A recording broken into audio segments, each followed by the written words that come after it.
कह नानक हर भज मना, जेह विध जल को मीने। राजा राम राम राम, सीता राम राम राम।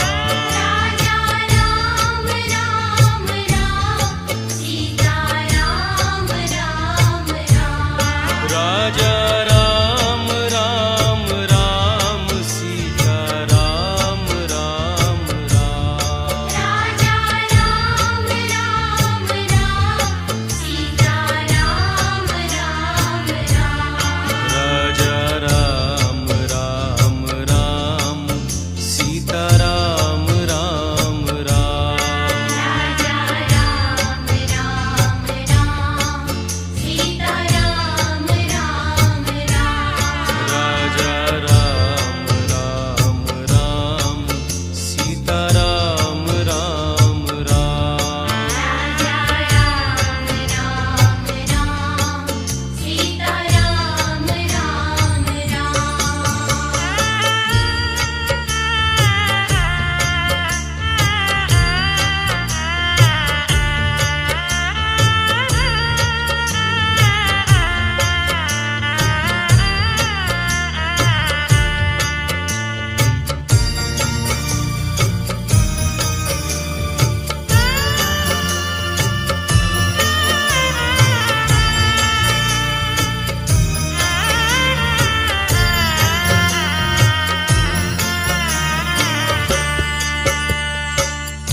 तन दारा संपत सगल,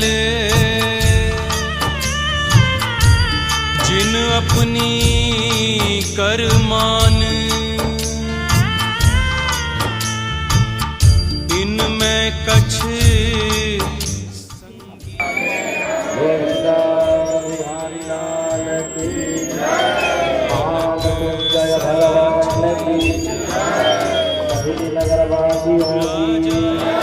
सभी क्षेत्रवासियों की भगवान की। हम लोग इससे पहले अभी सदानंद शर्मा जी के यहाँ भागवत की कथा कराए थे और इतनी संख्या होने लगी थी कि छत पे जगह नहीं था बैठने का। तो ये तो नीचे है, जब छत की ये व्यवस्थाएं थी कि छत पे भी लोग जाके चढ़ करके कथा सुनते थे बैठ के वहाँ पर। तो यहाँ तो नीचे आराम से आकर के सभी को आमंत्रण है, निमंत्रण है। तो भगवान की कथा में ये निमंत्रण आमंत्रण की कोई व्यवस्था भी नहीं। तो भगवान की कथा सुन ली, भाई यहाँ कथा हो रही है तो ऐसे भी लोग चले जाते हैं।